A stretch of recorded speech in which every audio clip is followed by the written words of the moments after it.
Cool. Hello, everyone, and thank you for joining us for this week's Loden Sports Outlier Session. My name is Matt Pajak, co-founder of Loden Sports. Just a reminder to check out Loden Sports blog for info on our upcoming guest. Set the calendar reminders, and we'll see you right back here on Thursday night for Matt McLean, the last scheduled Outlier session for the off-season run. A quick plug on what Loden Sports is.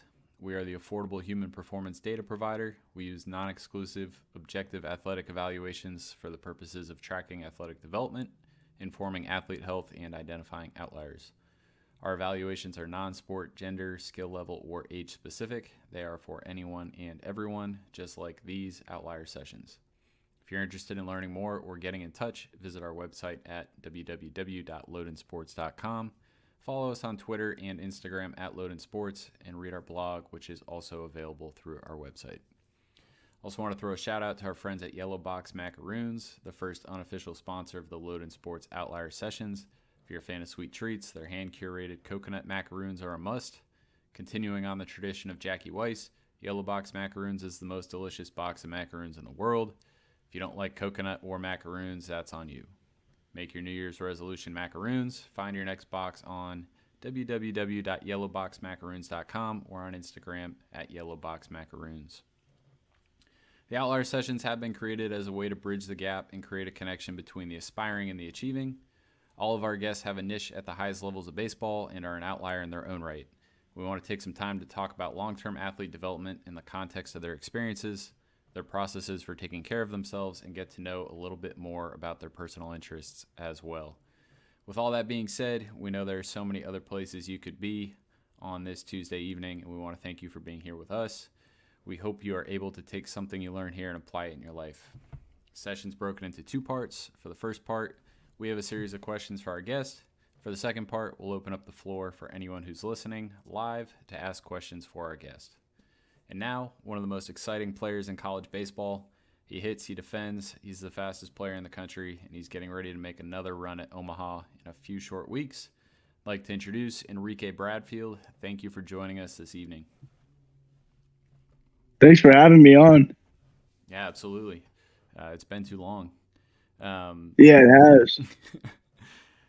I was bummed that I missed you when you came out to North Carolina back in the fall, but obviously it lined up where I was out of town that weekend. But you want to just kind of start by providing a little background on yourself, how old you are, where you're from. We'll get into where you went to high school later, but, kind of talk a little bit about where you're from. Yeah, so I'm 20 years old, and I grew up in Hialeah, Florida. And I have an older sister, Yari, who played Division I soccer at American University. So I guess you could say sports runs in the family. My father played baseball at a small NAIA in South Florida, St. Thomas University. Pretty much when I was little, I loved playing all sports. My first sport I actually played was soccer because my sister played soccer. So I was introduced to it, and I then got introduced to baseball, played t-ball for my first year.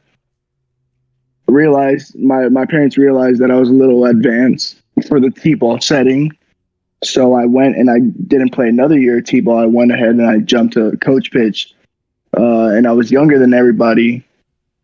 And then I started playing coach pitch, and I was always the youngest kid on the team up until I was 14 years old, pretty much. That's awesome. Before we really get going on things, who's faster, you or your sister? Oh, well, my sister retired now, so I guess I can take the throne for it. Before, we used to race all the time when I was smaller, and she would beat me. But now I don't think even her prime self could hang with me. That's crazy. What position did she play in soccer? She was a forward, an attacker. So she was up in the front. She was scoring the goals, doing most of the damage for her squad. So it was pretty much just bomb it over the top, make sure she's on sides, and it's off to the races. Yeah, pretty much something like that. I'm pretty sure she played on the She might have played on the right side, being left-footed. In my family, my mom, my sister, and I are all lefties, and my dad's the only righty. So that's something that we have in common. That's kind of is rare, I guess you can say. Yeah, that's pretty cool. Do you write left-handed too?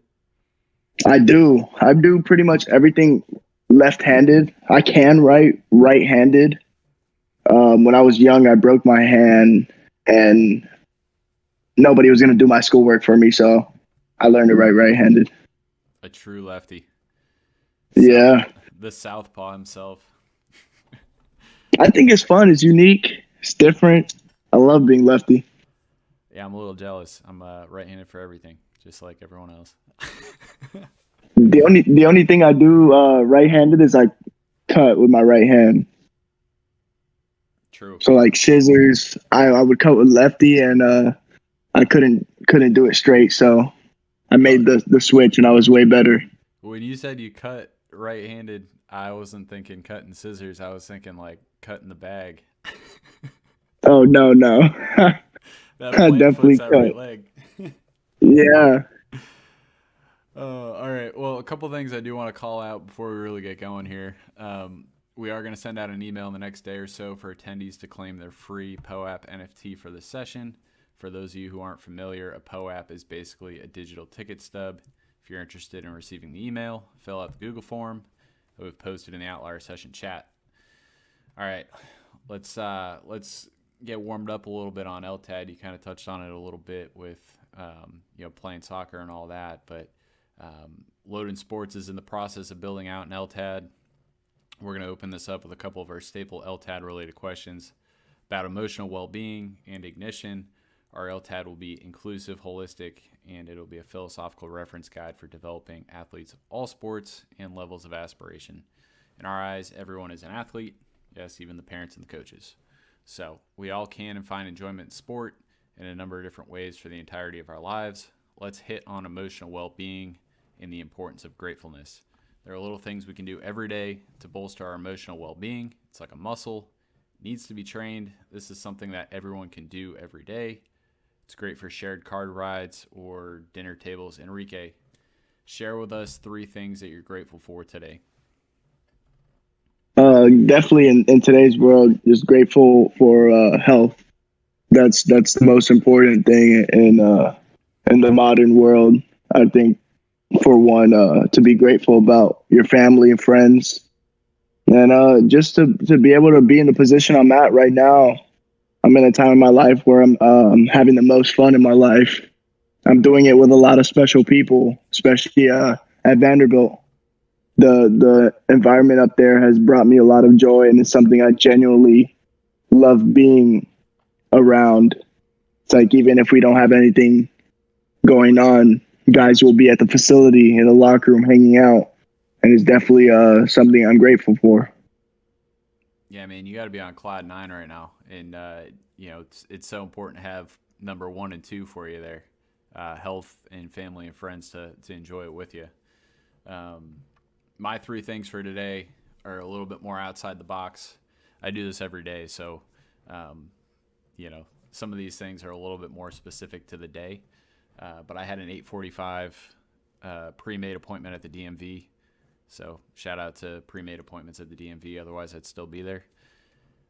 Fred Williams for hooking me up with a mic for a much cleaner sound versus the computer audio that I used to do these outlier sessions on.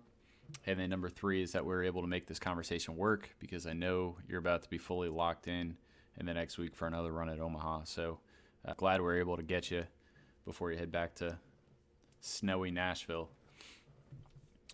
No, thank you. I'm glad to be here. Yeah, this is awesome. So our second LTAD related question is the jet fuel for why we're talking to you today. Let's talk about ignition. In our LTAD, ignition is a key pillar to athlete development. It's what lights the fire for the developing athlete to want to participate in sports. And you talked a little bit about your older sister. You talked about soccer. So we'll kind of hit on that a little bit more here. But who or what in your life helped to drive the interest in the sport of baseball for you when you were younger? And kind of talk about, some of the people involved, or maybe some of the moments where the sport really grabbed you? Definitely my father, him just introducing the game to me. And I would say him realizing how well I was catching on at such a young age and just pushing me to keep going and to keep practicing. Specific moment, literally, I would watch Marlins games while I was younger. And these are the Marlins teams with Hanley Ramirez, Jorge Cantu, Mike Jacobs, Dan Ugla. And just I would take a small mini base and a bat, and I had a helmet, and I would imitate all of their stances. And I would run up and down my living room to the front door of my house, to my living room, and I'd slide into the base. I had this small little blue bouncy ball. I think it's like a racket ball. It might be. And I would throw it against the door. And I just throw it against the door and catch it. And I would just keep going, literally changing the color of my entire front door. And of course, in the moment, my mom probably wasn't a fan of that, but my dad talked to her and was like, we need to let him keep doing that. He's figuring things out. So definitely my dad, I can say, is big ignition for why I do what I do. That's awesome. I hope you know that you're a bit of a white whale when it comes to, one, being a Marlins fan, but also being a fan of baseball to the extent that you are at the level of baseball that you're playing at. A lot of college guys you talk to, or even the high school guys that are getting ready to get in the draft, it's like, oh, who's your favorite player? And they name, Derek Jeter or, whoever, David Ortiz. But, you're in here calling out Jorge Cantu and Mike Jacobs. That's pretty awesome. So just wanted to, appreciate that for a second. I can also appreciate the, kind of upsetting a parent over, doing stuff in the house. I remember when I was younger, I used to throw a football up and make diving catches on the couch in the room right above my garage. And my dad would be down in the garage, and he would open up the garage door and he'd yell all the way up the stairs for me to stop. So shout out to your dad for letting you discolor the door. Yeah, definitely. So you talked about it a little bit before with soccer. Do you think that it could have been any other sport other than baseball, or do you think, kind of what was the moment where you decided, all right, it's got to be baseball over soccer, or maybe another sport that you played growing up? So the only sport I really never played in full was football. My mom would never let me play football. I love basketball. I still love basketball too, as well. I think if there was any other sport it could have been, it would have been basketball. Not because of like how good of an athlete I am, but just for my love for the game. I would say of basketball. I remember I would play baseball when I was younger, but I'd play baseball to a certain point, and I'd go and I'd play basketball. But I also had a hoop in my backyard, and I'd be out there every day pretty much 4 or 5 hours just shooting, creating scenarios. It was like I knew every little bounce I needed to take in my backyard to be able to make the basket. And I thought that was, looking back on it, I look at that experience and it's like, man, I wish I would have played basketball a little bit longer, but I didn't. And that's probably in tune because of where I'm from, South Florida, with the weather that we have. You can play baseball year round. So I didn't have to play another sport, I guess. So many questions on the basketball front, but first off, when did you stop playing basketball? The last year I played basketball was 8th grade. So I played all through middle school. Leading up to that, in middle school, I ran cross country. I played flag football, and I played basketball and soccer for a brief period of time. So I'm assuming that you still shoot around for fun and maybe play pickup in your baseball off season. Do you have I do. Do you have the sweet lefty jump shot? No, I used to, and I don't anymore, and that kind of upsets me because I went a long period of time without picking up a basketball. So I kind of lost my touch, and during the off season, I would go on the court and I'd sit there and just try and get some feeling back in the jump shot. I would say the best thing I can give you is a good drive. If I had to put my let's say I'm creating a player on NBA 2K. Yeah, scouting report here I'd on Enrique on the basketball yeah, court. I'd be a slasher. That's the play style I'd have. Okay, outside shooting, probably average, below average, but the drives is where I'll get you. Explosiveness, uh, a really good hop step, I would say. I would say a plus hop step. Hop step. That might be the best part of my game. Well, you need that so that you can get around those 7-footers in the lane. Definitely. Even when we play at school now and our pitchers are 6'6", 6'7", they're tall to get around too. For sure. And you definitely don't want to be running into them. No, not me. All right. So, grew up in South Florida. We talked about the Marlins. I'm assuming you're a Heat fan. Yes, Okay. yes. Actually, since That's got I've to be been fun. back home, I went to 2 games recently since I've been home, and I missed them when I'm out of town, and I spend a majority of my time in Nashville. I don't get to do things like that, so I enjoy coming back and going to sports events and just live things that I can sit down and enjoy. Yeah, I think the Heat kind of have an interesting little history, and you kind of appreciate them a little bit. You know, obviously they had all that success with D Wade, and then LeBron comes to town and the Big Three and all that, and they have their success with LeBron and the Big Three, and then LeBron leaves, and 2020 they go to the finals with Jimmy Butler, and they're finding ways to continue to be one of the better teams in the Eastern Conference, even since LeBron's left and since D Wade's retired. So. Um, Probably the bright spot for South Florida sports, huh? I would say so. They always find ways to reinvent themselves. They're led by a group of guys, and Pat Riley, who's been around forever, and he's done a great job, and Eric Spoelstra, I think, is definitely underrated as underrated as a coach can be in the NBA for what he's been able to do. Even this year, right now, with the COVID and everything that's going on, just being able to manage and keep teams and keep the team in the games with short a bunch of guys due to injury and COVID protocol. So I think that's special. Yeah, I just feel like that's not something you see a ton of in the NBA. It feels like it's very volatile. You have a star, you have a couple guys around him. Team does really well. Star leaves, star gets hurt. One of the two, team drops to the bottom of the league, and they've kind of done a good job of keeping their head above water in the in between, and then competing with out having to have Giannis or Steph Curry or LeBron or whatever that may be. So let's shift gears a little bit and let's talk about your high school experience, the 2020 MLB draft. You played at American Heritage in Plantation, Florida. It's one of these gem high schools. There aren't a ton of them around the country, but here and there you find these high schools that have so much history and so much tradition.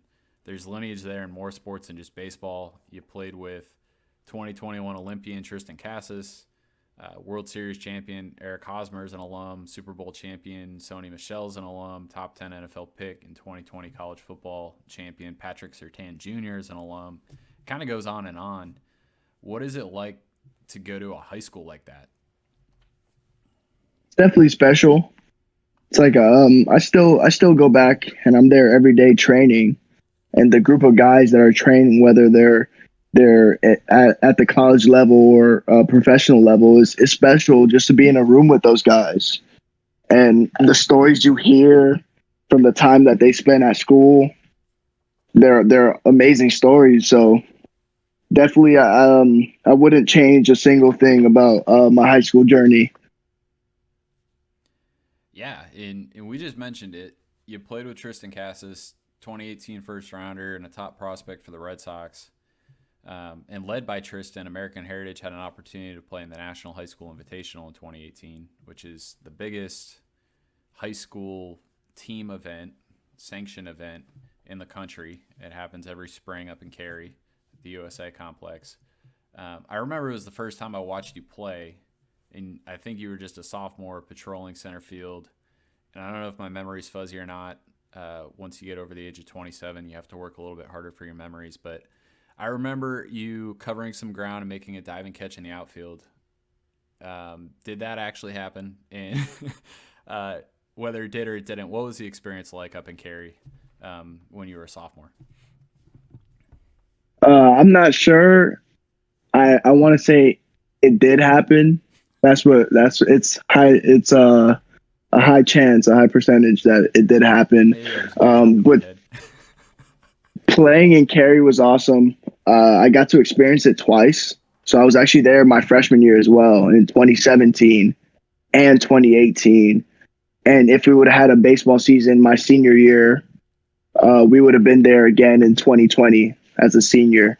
But it was just awesome. It's I look at it as a special experience that even now we go back and we talk about the guys on the teams talk about all the time, because you know, you go to a tournament, you're playing I think it's like the 16 best teams in the country, all from different parts of the country, and it's literally just baseball related.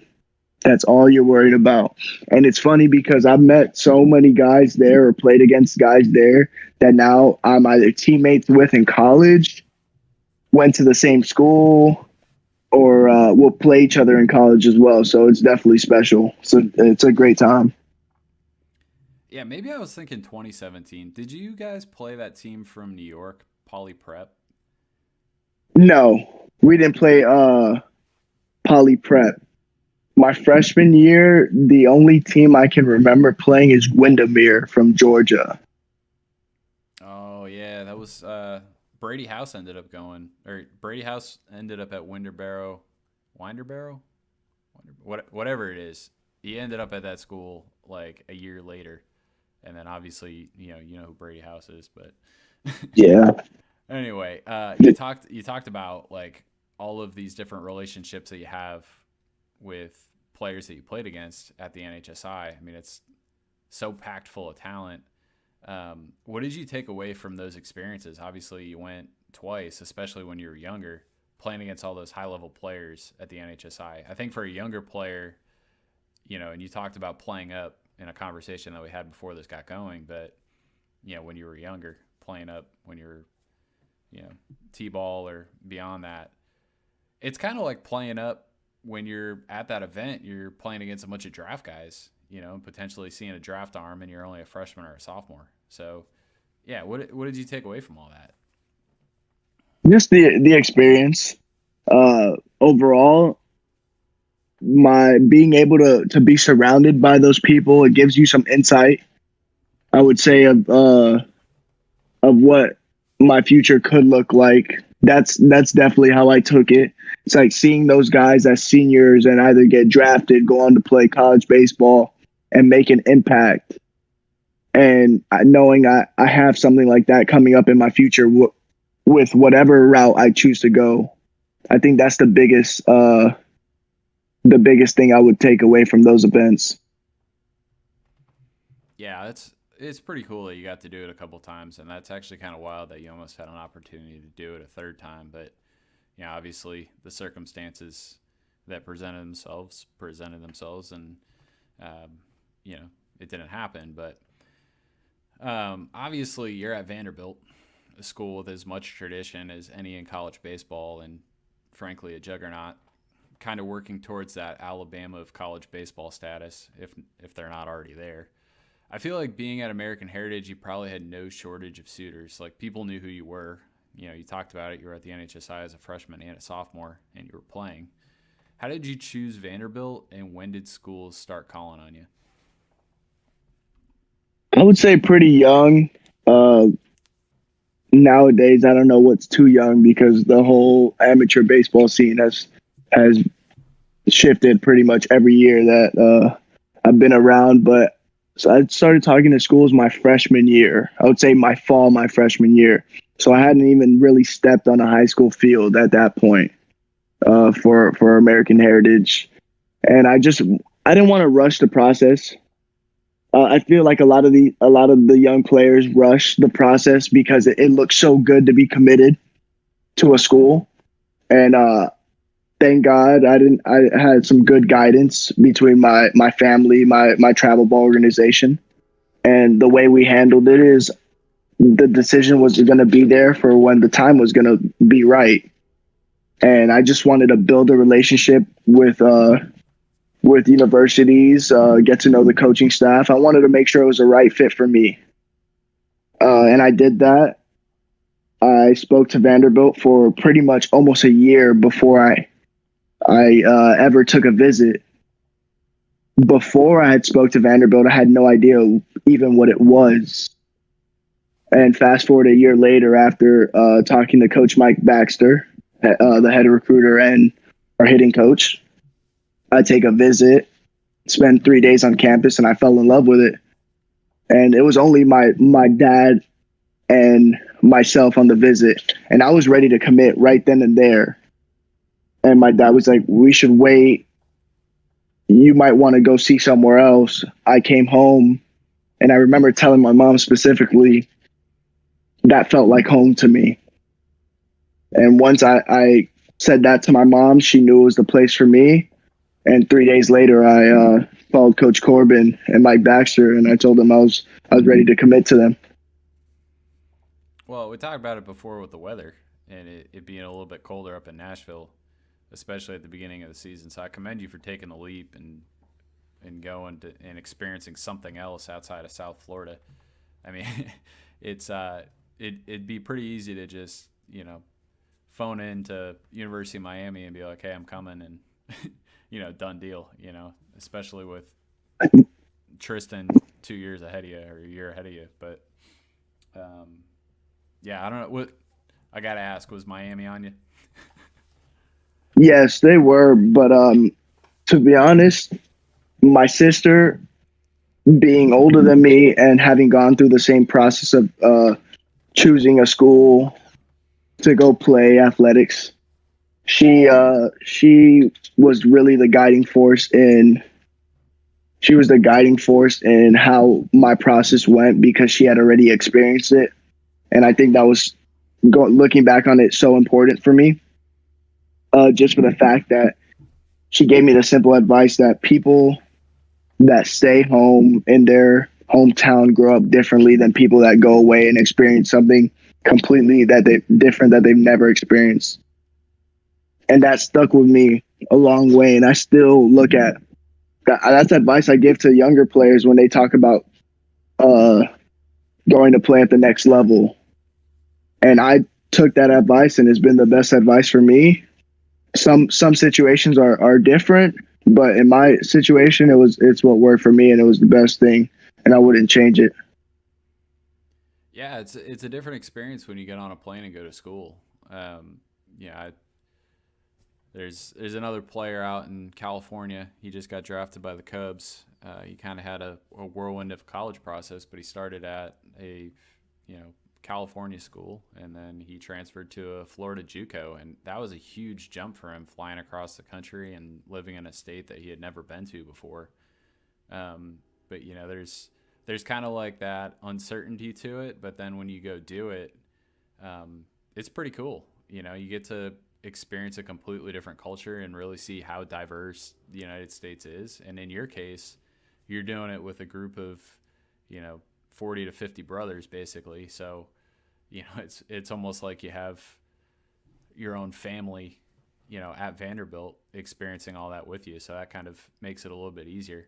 Ultimately, when you transition into pro ball in a couple of years, you're gonna have the same experience where you're just gonna get shipped off to some random small town in America, and it's gonna be the whole thing all over again. But you're not gonna have the same. So it's good that you kind of have like that instead of just jumping into the deep end. You're more wading in. So I do want to talk about your high school, junior, spring, and summer. You're on everyone's radar well before your junior spring got rolling. You received an invite to the PDP League at IMG Academy in Bradenton, Florida. It's one of the premier opportunities to get scouted for the draft and a chance to play for Team USA. And then during that high school season, you break your back early on. What went through your head when you got hurt, knowing the opportunities that were ahead for that coming summer? Yeah, so definitely a lot of uncertainty. I can say the build up to the season was as normal as it was for me in high school. There was nothing out of the ordinary. I just started experiencing some lower back pain. It progressed pretty fast, and I went and got it checked out. And I found out I was going to miss around 3 to 4 months. Spend some time in a back brace, and that it sucked because I was looking forward to it. Like, that's the one time where really you get to have the most fun, that and the summer. And I didn't know if I was going to be a part of either or either of them, I can say. So it was hard for me, but I was able to stay positive. And one thing I remember clearly is calling Coach Corbin and telling him about my injury, and him putting me in contact with my teammate, a teammate from last year on the team, Matt Hogan, who's now at South Carolina. And we had similar injuries. Matt Hogan's, I think, maybe 2 or 3 years older than me, and we had similar injuries. So we got into contact, and he gave some great advice. He told me how his process was, and I was able to go to the doctor and be like, hey, I want my process to be like this. And I had a great doctor, and pretty much 3 months to date, I came back. I played the last 9 games of the season into playoffs. And the first time I stepped on the field again, it was so special. It was amazing because I didn't know it'd be that soon, and I was expecting it to be much longer. But just getting out there and being with my boys again, that was a joy to me. Well, shout out to Coach Corbin for connecting you with Matt Hogan, because obviously you go through something like that and all of a sudden it becomes very lonely and you feel like you're on the island. So to be able to connect with someone who also is going through that, who also is playing baseball at a high level, I think, there's definitely some comfort there. I remember hearing about the back break at the offices with USA Baseball, and just, when you hear broken back, you're not thinking like stress fracture. You're thinking like a cartoon, where like the back snapped in half, and you're just kind of like, I hope he's all right, But obviously you came back and it was, full steam ahead for the summer. You went out and you did it all. PDP League, East Coast Pro, the big showcases. You came up just a bit short on Team USA, and there was no PG All-American nod, which I know is a big deal, more so for the kids than anyone else.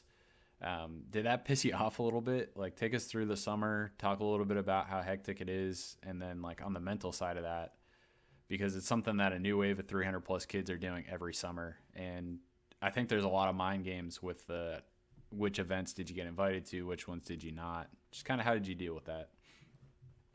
Yeah, so definitely the PDP event was something I valued highly, just because it was 80 guys from all around the country in one spot playing baseball for 3 weeks. It was competition. And I feel like that's what drives me, is my love for competition. When I step on the field, I'm not playing for anything else but to win, and it doesn't matter how I win. As long as I win, that's what I'm there to do. So that is pretty much what drove me. PDP was an awesome event. It was structured definitely a lot like my days have been in college and will be in the professional level. So that was a great event. Going to USA past PDP with the 40-man, I wouldn't say getting cut there was a hit at the time. I looked at it differently. I was emotional about it because it was something that I had never experienced, and I felt like I deserved to experience with my performance. but they didn't see it that way, and they had a different plan for the roster, and that's what they decided to do. So I would basically, my mindset after that was coming back to Florida, taking my time off after a long summer, and focusing on my senior year. I don't think the PG, the no All American for PG, really did anything for me. If I'm being honest, I don't put much stock into uh, perfect game, All American events, or in certain events. They don't really hold much value to me. They're very cool and they're awesome for a lot of kids to get out there and experience it. But at that point, I had already played against the best players in the country on multiple occasions. So not being invited to that event didn't really do much for me. Yeah, and that's kind of good to hear, and I think that's a really interesting perspective, or a question to ask to get your perspective on that. Because for some kids, it does, and I'm sure you saw it, it does play mind games with them a little bit. Like, oh, I didn't get invited to this event, and they're beating themselves up. But you kind of spoke on it a little bit with your Team USA experience. Like, I can tell you firsthand, having been under the hood and being around the people making the decisions, at least within that office, there is so much that is out of the control of the player.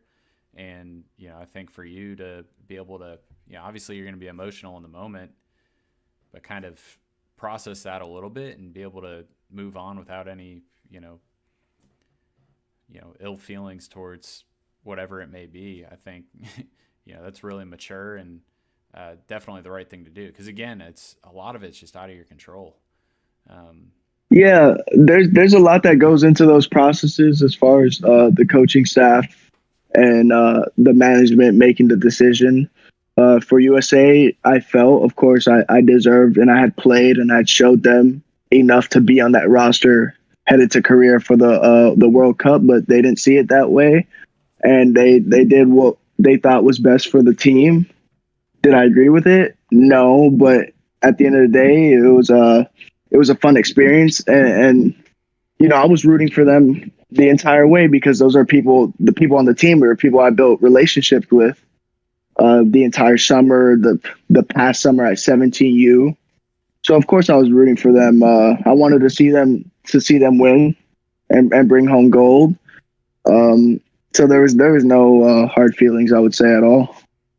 Yeah, and there's bigger opportunities ahead, and obviously whether it be at the college level or in pro ball, USA has some pretty big teams that play, above the U18 level. So I do want to make a note that Thursday night we have Matt McLean on, and he is a two-time first rounder who didn't make it past Tournament of Stars, which was the equivalent of PDP League at the time. So he didn't even make it to trials, and then he also wasn't PG All-American or an Under Armour All-American or any of those things. And he was a first rounder out of high school, went to UCLA, and then was a first rounder again in this past draft. So that's a note to all the kids listening to this that listen to Enrique. As cool as those things are, those aren't the things that matter most. But each of our previous guests have been impacted by coronavirus in different ways along their journey. You are our first guest where it wiped out your high school draft season. What went through your head when your high school season got shut down? At first, hearing the high school season shut down, we thought it was only going to be 2 weeks. So we kept training, we kept lifting. My high school coach, Bruce Avon, actually took his garage and made it a weight room. And that was sort of a safe haven for us. We'd go in there, we'd lift, we'd get our throwing in. We had a bullpen in the back. There's the cages. So we had a lot of space to keep getting our work in, and we're just preparing for when we got that call that we would be able to go and play again. And of course, it turns out it wasn't like that, and it was sad. Those are guys that I became friends with when I went to Heritage as a freshman, and I saw everybody grow. I grew myself as well, and I feel like that Heritage team my senior year was the best team that never was. I feel like we were better than the 2018 team and the 17 team. That the 17 team had Mark Vientos, the Mets second rounder, on it. Tristan was there. Corey Acton was there until 18. We had guys, high level guys, and I feel like my 2020 team probably was better than all those teams. So it sucked. We finished 10-0, number 2 in the country, and we didn't get a chance to prove ourselves against the best as we kept going. So I was a little hurt just knowing that it would be the last time some kids on our team would ever get to step on a baseball field. And I was hurt just knowing that I wouldn't be able to finish the season with my best friends. Yeah, I mean, we talk about it with the college guys where everyone got an extra year of eligibility, but you to your point, most of those guys on a high school baseball roster, like that's it for them, and it's much bigger than the opportunity ahead for the handful of guys that are going to go play college ball or go to pro ball. So, yeah, huge bummer. But let's talk about the draft a little bit. 40-round draft becomes a 5-round draft. You guys played 10 games. Were clubs on you that spring, or was it a foregone conclusion that you'd head to Nashville after, the season pretty much got wiped out? I had all my in-home pro meetings, and I had done some tests for some teams, and I had a certain price that I was gonna have to pick, and my family and we sat down, we had our number, and once it came closer to the draft, I valued myself higher than some teams valued me, and that's okay. I had no problem with that, but I also wasn't going to pass up an opportunity to be part of an historic program for just any little chance to go play pro ball. I know that's waiting in my future, and there was no rush. I feel like college was a needed step for me, and with that being said, I decided it'd be best if I went to college. Yeah, having Vanderbilt in your back pocket is a nice little bargaining chip. And obviously it paid off in a big way for you, and we'll talk about that here in a second after what you did with your freshman year last year. But let's transition and let's talk about what you unleashed on college baseball, which I'm sure didn't surprise you any. And on my end, I know more than a handful of people who weren't all that surprised to see it either.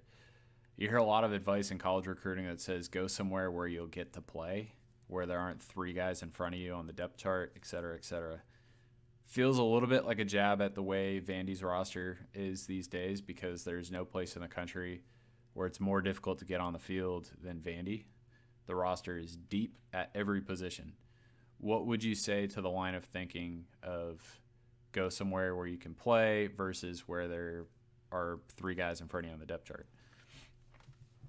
I think it's a complex way of thinking. There's different ways you can go about it. And if I'm being honest, I looked at it as an opportunity to go be a part of a special group of guys. I would give the advice to certain players, go where you're wanted and go where you'll play. And I do think it's important for you to take your time in the process and not rush and make the best decision that's possible for you. And whether you see yourself at a school with a deep roster or you see yourself going in somewhere and playing day one.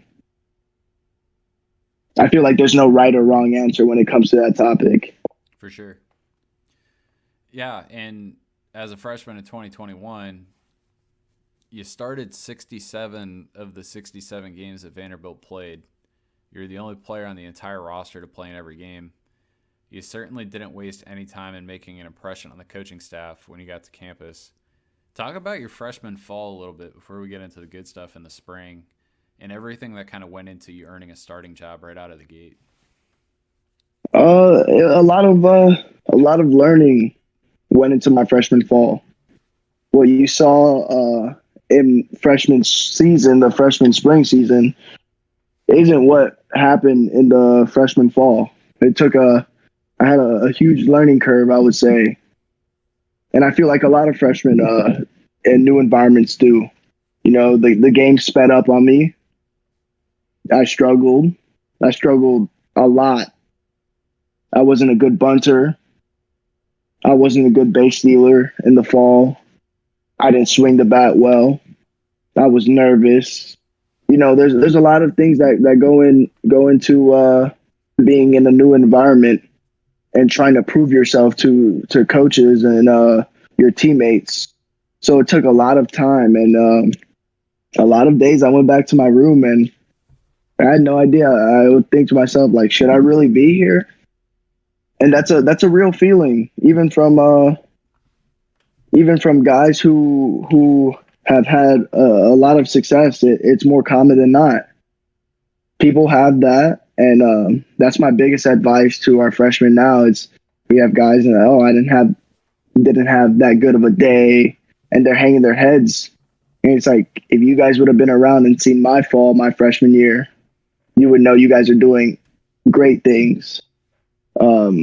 So yeah, what happened in spring was not what I started at fall, and it took a lot of time and work, a lot of hours to get there. Yeah, and development's nonlinear. I think that's something that continually needs to be hammered home with everyone, whether it's parents or kids or whatever it may be, because everyone looks at it in the moment where, after a bad day, they think it's only going to continue to be bad. I think as human beings, we're all like that. We're all kind of wired that way. We don't view ourselves on a nonlinear graph. We view ourselves in the moment and what's the recent trend, So 0 for 4 at the plate and didn't make contact. It doesn't feel good going into tomorrow, but it's good that you're around to kind of give that perspective and share that. Like, look, it's not easy, but like through all of these struggles and everything that you're going through right now, you're growing, you're learning, and it's putting you in a position that you're going to be able to succeed. And without it, you're not going to get to where you want to get to, which in your case was SEC Freshman of the Year, consensus All-American, and Rawlings Gold Glove winner. It's certainly a lot easier to play with the wind at your back as a freshman. Do you feel pressure now for a repeat performance after what you accomplished last year? No, I don't feel any pressure because I don't put pressure on myself. I don't have any expectations for this year. I'm going to treat it the same way. I'm going to prepare every day leading up. I've been preparing. I had a good fall, I would say. I've taken some steps to further progress in my game, and I'm just looking forward to being out there and competing. I feel like a lot of people would put a lot of pressure on themselves because they have expectations for what they're going to do, and that's something I try and stay away from. I'm confident in my ability, and I know no matter what I do this spring, it will never be another season like my freshman year, for good or for bad. So I don't take much stock in putting pressure or expectations on myself. I think that's healthy, and I think that's a very mature take on that question. So kudos to you, and definitely don't expect any kind of major fall off. So you're not going to win SEC Freshman of the Year again, but it might be Player of the Year instead of Freshman of the Year. I'm not putting that expectation on you, but no one stole more bags than you last year. I think that's something you pride yourself in a little bit. You were successful on 47 of 53 stolen base attempts. How important is athleticism on a baseball field, both on the bases and defensively? It's very important, I would say. A lot of it's instinct. A lot of it can be taught, but there's a lot that is very natural and very natural to me. So I can't say I've been taught everything. There's a lot of my ability that was natural, and it's just helped kickstart my development when it comes to base running and defense. Those are two things where I pride myself, because a lot of people look at baseball now in today's world, and I have to hit. And yes, you have to hit, but you can make an impact. playing defense, if you take pride in your game, you can make an impact getting on base and being a really efficient and good base runner. You're going to struggle hitting. Where one area where you could never really struggle, or you can improve your ability to really never struggle and be present, is on defense. And you can struggle hitting, and you can find a way on base, whether it's via walk, bunt, and you can make an impact there too. So those are two things where I really take a lot of pride in.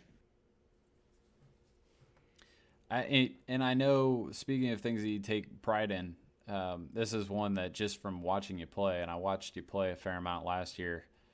Shout out to ESPN Plus for covering the SEC. This is something we touched on with Glenn Allen Hill Jr. Let's talk about being your authentic self, because there's a tie between authenticity and leadership.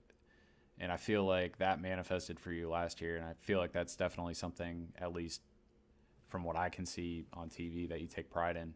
There's no recipe for being a great leader. If there was, we would all manufacture great leaders and solve the world's problems, which the world has plenty of problems. So obviously there's no recipe for being a great leader. Experience is an important aspect of leadership, but it isn't the only variable. It became apparent watching you guys last year that despite being a freshman, you exhibited a lot of leadership qualities, and you certainly exuded confidence on the baseball field. Talk about what leadership means to you. Well, that's a good question. Leadership means a lot to me. You can be a leader, and there's different ways people can lead, and that's I feel like being a leader sometimes is misconstrued, because you're not always going to be the loudest voice in the locker room. Let's say some guys lead mostly by their actions, some guys are more vocal, but you have to have a mix of both, I think, to make you a special leader. Your actions got to match your words, and guys have to see your intentions, your thoughts, your actions.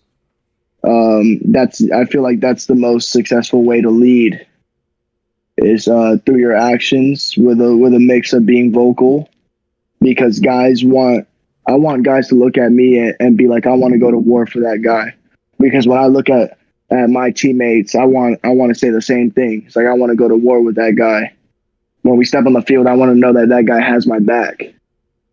And it's just that feeling of confidence that a team can build through so many different moments. There's no one answer to building those that feeling. There's just a list of so many things that you can talk about, but just being able to look at my teammate and be like, I know he has my back.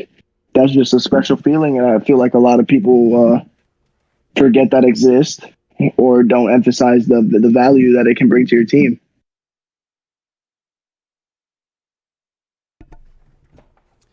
Yeah, and you talked about it there. All these different variables, right? And you try and be a mix of a handful of them. There's another one in there that's pretty evident in the way that you talk about just about everything, and it's the attention to detail, and it's the care. There's a certain level of care that also is a really important piece of leadership that I'm looking forward to continuing to watch you play, because I feel like that's not something that you can fake. You can't fake care. Let's talk a little bit about playing with emotion. This is one that is a really touchy subject in baseball. It's something that's a lot of fun to watch, and it's something that I feel like you do really well. Kind of goes hand in hand with being your authentic self. And too much emotion sometimes can knock you out of focus, and I don't feel like that's the case with you.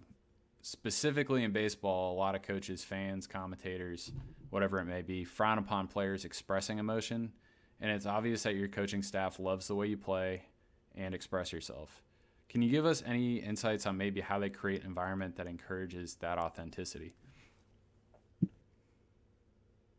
I can say Coach Corbin and the rest of the staff has they want everybody to be themselves, and I play with a lot of emotion. I always have, and that's just who I am. That's who I am off the field.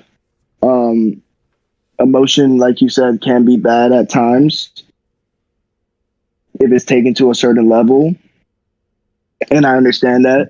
And I'm still growing and learning and figuring out these things as well.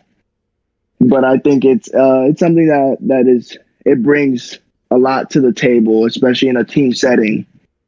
A big moment in the games happens, and if a player is very emotional about it, it may spark a fire in the team or get guys going.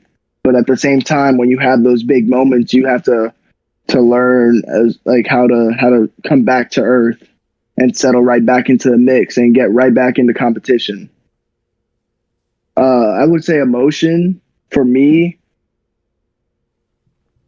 is definitely one of my driving factors, but it's also knowing the mix as to when I can be emotional and when I shouldn't, and how I need to settle back in to make sure I'm not losing my edge in competition because I'm emotional.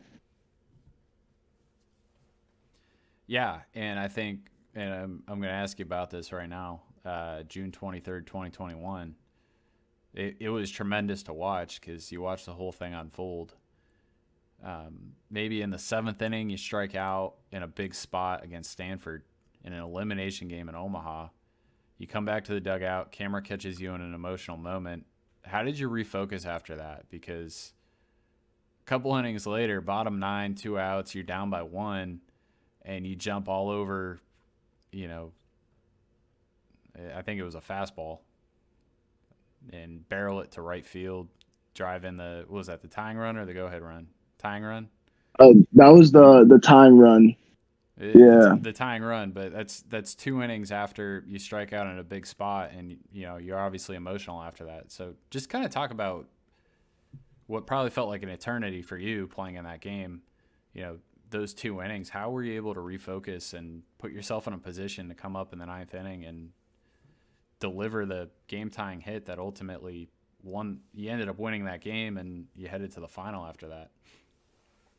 Yeah. So from the beginning of the game, that game was just emotional. I'm sure if you find highlights of the game, you'll be able to see we didn't get off to a good start. We were sloppy. We didn't handle the ball. We made a couple key mistakes. Gave up some early runs. Found ourselves down, I think 4-0 in the 4th inning. And we had a decision to make if we were just gonna let ourselves keep falling, or if we were gonna pick ourselves back up and start moving forward. So we start moving forward. The 7th inning, that was a big spot for me. I'd never faced Brendan Beck. I know he was short off rest, that he had pitched a couple days prior, I'm pretty sure. Didn't know what to expect. But that at bat was big for me. There's no guarantees, but I honestly feel my heart. If I didn't have that at bat, or if that at bat didn't go the way it did, I wouldn't have found myself in the spot I was in the 9th inning. Just after that bat striking out, I swung on a curveball in the dirt, and I didn't realize the ball got away, which if I would have realized, I would have definitely made it down the first. So I was a little emotional about that. I threw a helmet. Like at that time, I'm still a freshman. I'm young. I'm still learning a lot of things at the same time while I'm out there. Shout out Coach Baxter. He looked at me and he gave me a face of confidence and told me that the game was going to come right back to me. And 2 innings later, I go to the plate in a big spot, tying run on third after Javi Vaz draws probably the biggest walk of his career and the biggest walk of our season. Spencer Jones hits a ball in the 5-6 hole and legs it out, and they put me in that spot. And walking up to the plate, I remember specifically, there was one thought in my mind. It was I could either be somebody, a hero in this moment, or I'm just making the last out of my freshman year. And that's the way I looked at it. But there was a lot of things running through my mind, but once I got to the plate, the last thing I remember really is taking a deep breath before I got into a box, and I said, "Well, let's do it." And I stepped in. I was actually looking for a fastball, middle away, because that's what I knew I could do the most damage on. And first pitch was a curveball out of his hand, but seeing I had just struck out on a curveball, I was able to pick this one up much better than I did the last one. And I saw a high tunnel, and Brendan Beck's curveball was honestly it's definitely above average, 12-6. It's sharp, it's fast. So I was able to see it out of his hand a little better, and that's the last thing I remember, honestly. I blacked out. Next thing you know, I'm on first base, and I'm full of emotion. Yeah, first base, pumping your chest, whole dugout's going crazy for you. Yeah, and you're right. Beck, that's one of Stanford's best arms at the time. Has really good stuff. I think he's in pro ball now, right?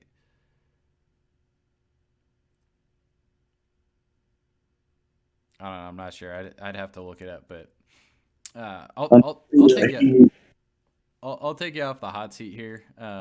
We're at just about an hour here. I got a couple more questions for you, and it's okay. We'll go a little bit long because you got a lot of cool stories to share and all that. So, but I kind of want to transition away from baseball to, well, maybe not entirely away from baseball, but a little bit about your heritage. Your family is Panamanian. You don't see a ton of Panamanians in baseball. Talk a little bit about what that means to you. Is that something you're cognizant of? Obviously there's some all-time greats like Mariano Rivera, Rod Carew. Carlos Lee was pretty good. Oddly enough, Bruce Chen, Panamanian, but you don't see a ton of them at the big league level today. Yeah, so just talk about that a little bit. Yeah, so it is something I'm cognizant of. It's important to who I am as a person. My father and my grandparents, my entire family was born there, grew up there. My dad came to the United States when he was 18. And my mom came at a much younger age, but it's part of who I am. So I definitely think it's important. A lot of people don't know that about me, but I definitely think it's a driving force in who I am as a person as well.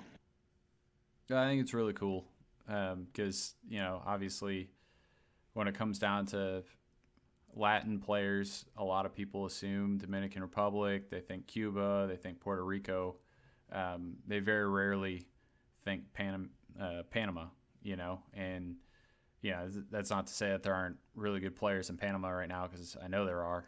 I know that they're always one of the toughest teams for the 15U national team for Team USA to play against, oddly enough. But yeah, I think it's really cool. I don't think it's something you see a ton of, and I think it's something you should be proud of. Obviously, you're playing with a little extra oomph,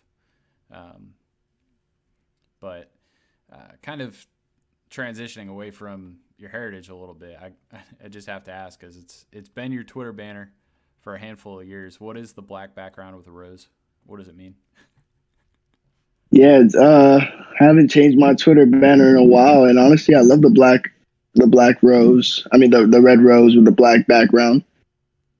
I don't remember how I got it or what was going through my mind when I put it up there, but I love it. I love how simple it is. To me, it just resembles, there can be a lot of dark, and there might be one rose that flourishes, or one flower that flourishes. So that's what that means to me, and I love it. It'll probably be my Twitter banner for a long time. Yeah, you got to stick with it. It's pretty cool. Yeah, I normally change my background, so my profiles every couple months. I'll update it, but that's something that's been a staple on my Twitter for years now. So I think I will keep it. Yeah, I feel like I almost associate it with you at this point. I think I saw like a rose on a black background somewhere else, and I was thinking like I immediately thought of you. Oddly enough, maybe that becomes your signature thing. I don't know, but last question. You know, are you a Nashville hot chicken guy? And I'm heading there in February before the season starts, unfortunately, and need some recs on the Nashville food scene. So I don't know if you got anything for me. So I am not the biggest Nashville hot chicken person because I don't really like spicy food. So I'm not a person who loves hot chicken. I do love chicken, and I still will eat chicken. I still love going. Um, Food Rex. Yeah, where do I start? You have to try Hattie B's hot chicken. That's definitely a staple of Nashville. Uh, you like sushi? I love sushi. Oku Nashville. It's a very good restaurant in I think it's Germantown. It's like a small part called Germantown. But Oku is a great sushi place. One of my favorite spots in Nashville. I'm gonna hit you Birthdays. with something right now that might blow your mind. And I think it's the same one, but I actually have dinner plans tomorrow night at a place that's walking distance from my apartment in Raleigh. That's called Oku. Oh, it might be. Yeah. So if that's the one, then fist pump. It's good stuff. Yeah, it's real good sushi. I would say probably one of the better places I've had sushi at. Yeah, that's saying something for a guy that Besides, grew up in South Florida. yeah, we just came from eating sushi at a place down here, but I'd still would give the nod to Oku. It's a nice restaurant. It's a fun setting, and delivers on the food.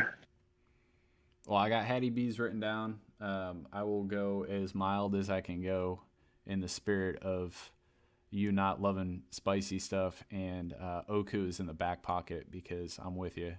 There's never a bad time for sushi. You're right. I do want to open it up for some of the listeners who are in here to ask questions if they have any, whether that be kids, parents, whoever's in here. But one last thing I forgot about before we turn over to the crowd. As we get ready for the spring, are there any freshmen you want to shout out or put on before the season gets going? Like crystal ball, is anyone poised to be this year's Enrique Bradfield for the Commodores? Man, we have a lot of good young freshmen that are hungry. Specifically, when I look at one guy, I look at Davis Diaz, an infielder from California. Love watching him play. Um, the way he came into fall and how fearless he was stepping in the box. Normally, you can tell who's a freshman and who's not because you see a level of they have some nerves to them when they get in a box in a scrimmage, and this kid had none. He was competing from the first day he walked in there. He's a great defender as well in the infield. So I think Davis can impact for us. When I look on the pitching side, I would definitely say Carter Holton from Georgia. Carter's a left-handed pitcher, smaller frame, but man, what a fire a powerful arm he has, and his ability to change his rhythms on the mound when there's somebody on and deliver the ball consistently in the strike zone. I think he has a chance to be very special for us as well. Yeah, he's not the biggest guy in the world, but I'll tell you what, he diced everyone up that junior spring or that junior summer for him when he was in high school. Yeah, and he could hit too, which is not something I knew when he first arrived on campus, but seeing videos of him, and he hit a ball pimping the home runs, and he hit like 16 home runs, I think, last year in high school. So uh, maybe not doing so much damage with the bat at the next level, but sticking with it on the mound. I think the kid is something special. Well, who knows? Maybe he'll have a Todd Peterson moment. Maybe. The You'll kid never from know. LSU. Yeah, I remember that. I remember that. That was a fun time in college baseball. Yeah, it was pretty funny. Well, Enrique, we covered a lot in an hour and 10 minutes. Keep doing you. Keep playing with emotion. It's fun to watch. Can't wait to see you back on the field in a couple weeks here. 1 bag for each digit on the jersey this year. Let's see you get 51. Thanks for taking the time to hop on. Thank you. Let's do it again. Well, thanks for having me. I appreciate and I'm grateful for this opportunity and this conversation. I've always loved what you do and how you work, and I'm grateful for the relationship that we've built over the years. So thank you.